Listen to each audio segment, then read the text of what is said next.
Good afternoon and thanks for joining us on another lovely edition of StandPoint. I'm Joke Lijadu.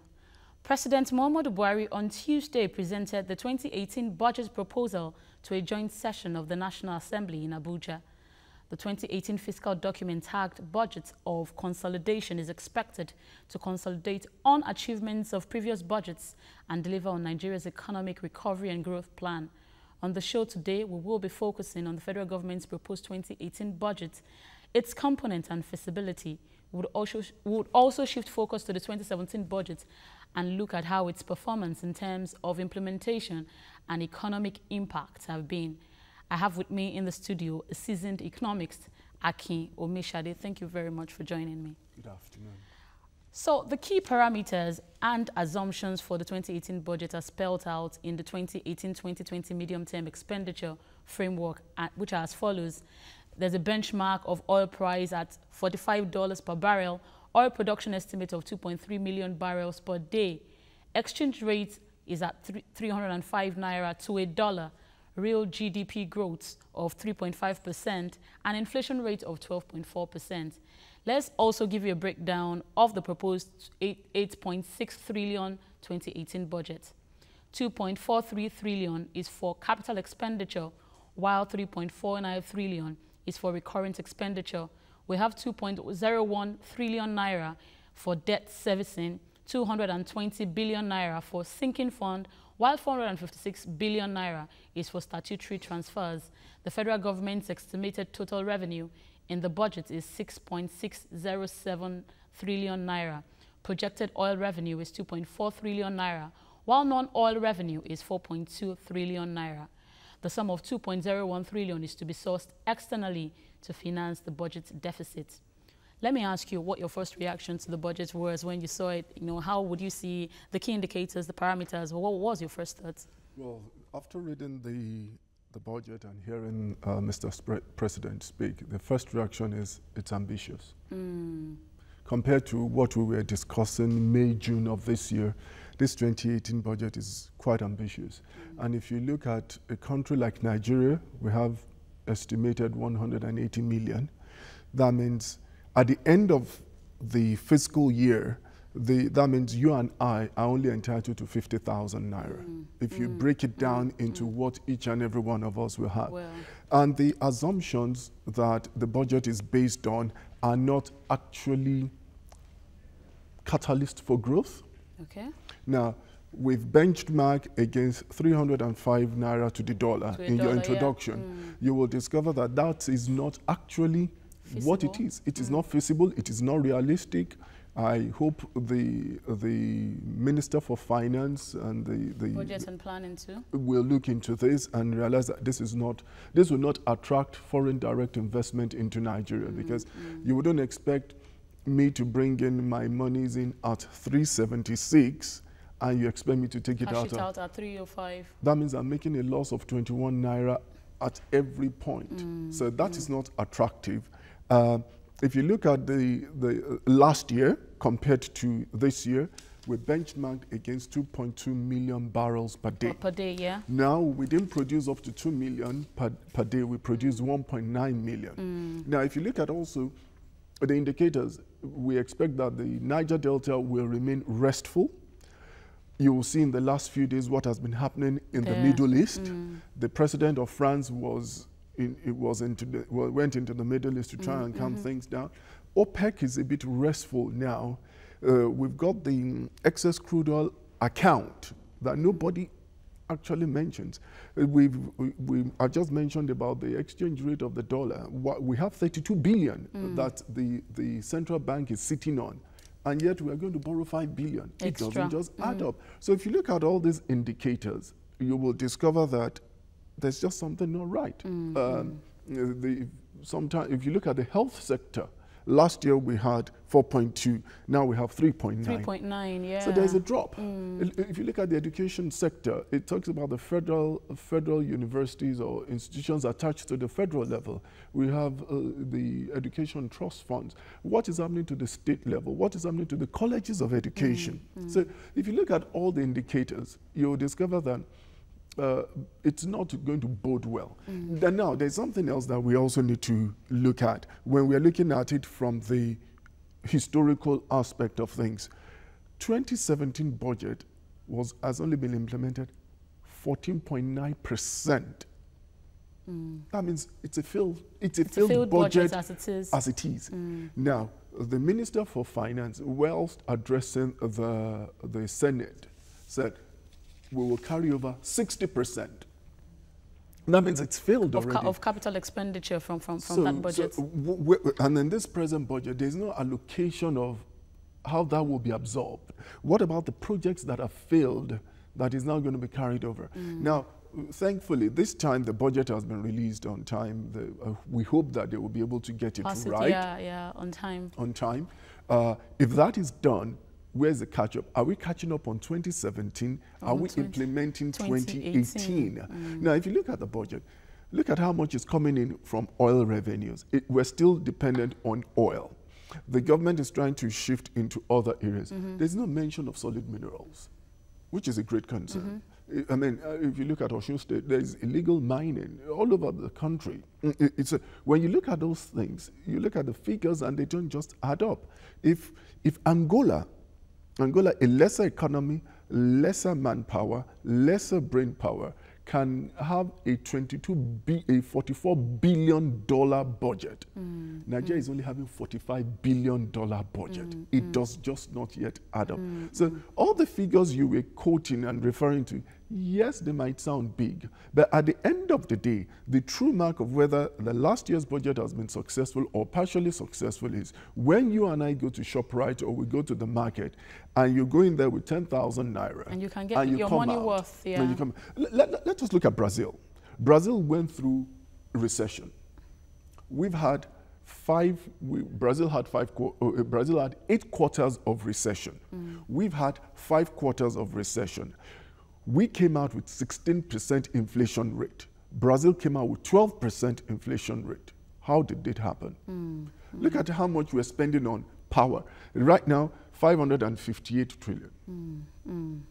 So if you look at the figures, you'll see that just don't add up. They don't add up, and I think we are not concentrating on the essential ingredients that would actually kickstart, not only kickstart the economy, but will give it a momentum, whereby you and I will benefit, the country will benefit, and then we will hopefully join the league of actual developing nations. Wow.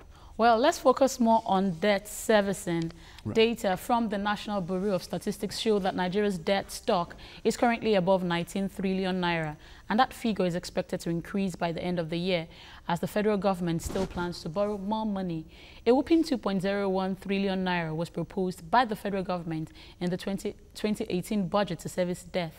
What do you make of this? To service debt? Yeah. Okay, you look at it. We are going to borrow. We've got 32 billion sitting there. Who is central bank giving this 32 billion to? They're giving it to the BDCs.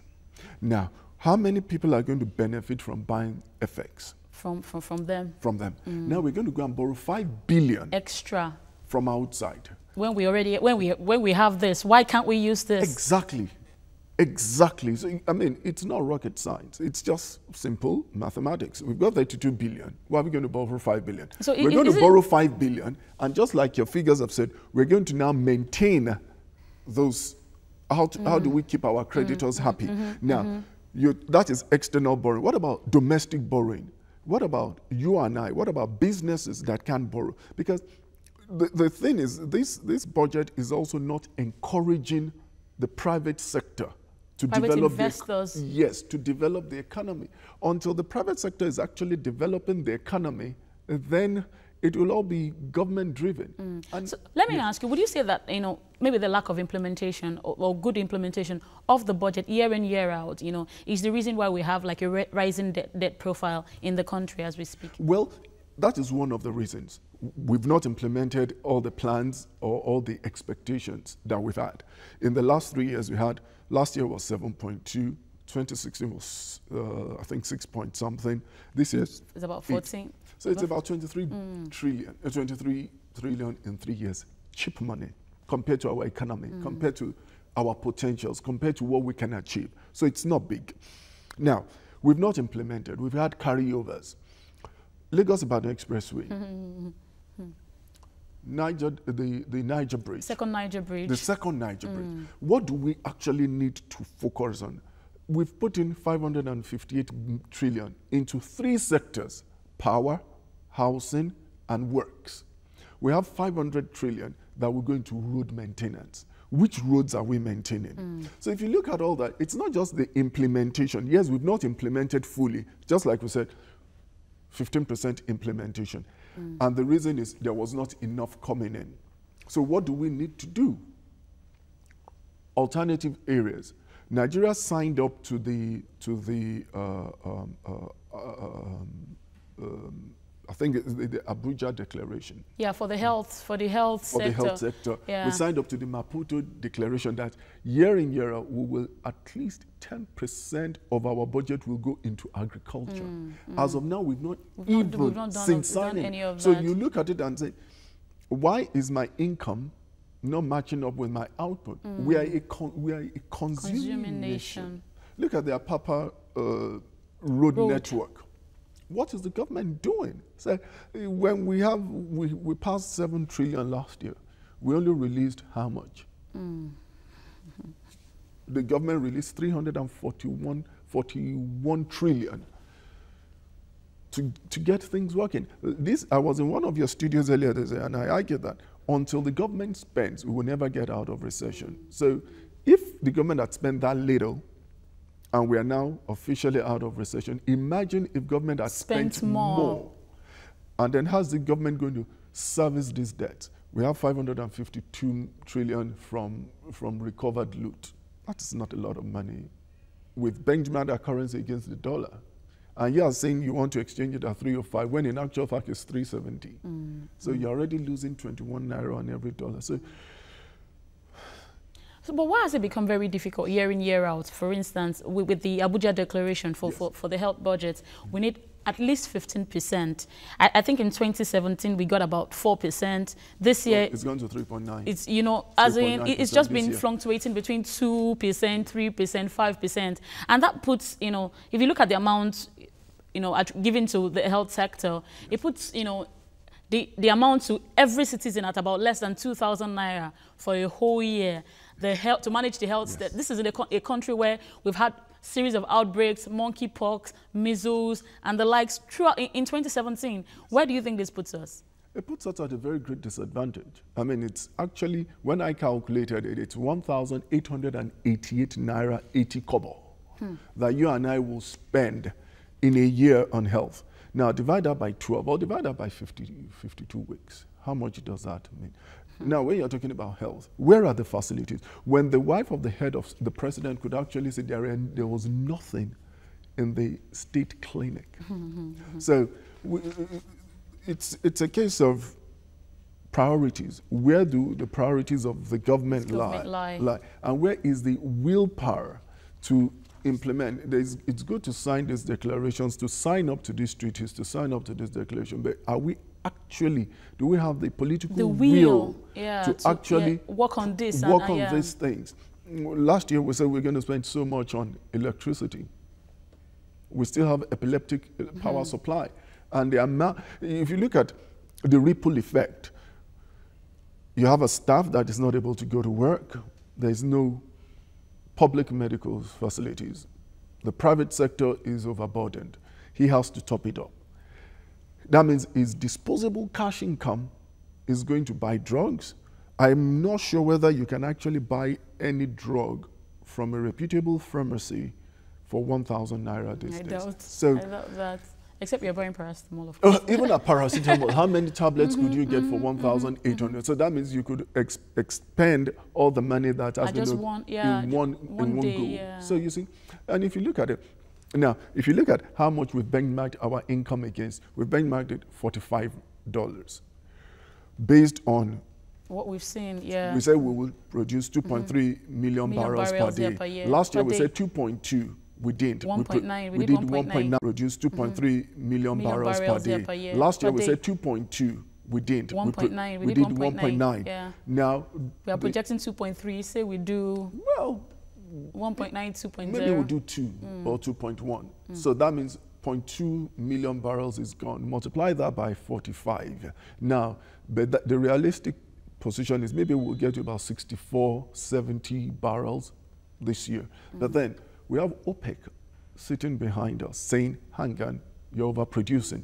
But hang on, why do we need to borrow? We've got the ECA account.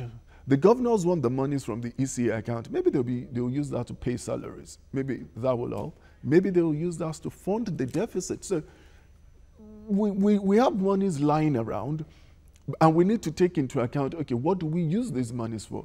Now we have the Mambila hydropower sector. How long will that take? Government has earmarked it as part of the infrastructure budget, because this budget is actually for infrastructure. Well, thank you very much, Mr. Akiyomi-Shade, for giving us this, spotlight on the budget. We're now going to short breather now. When we return, we will beam our searchlight on a state that is about to experience a beehive of economic activities and become the hub of commerce in Nigeria. We're talking about none other than Osun State. Stay with us to find out more.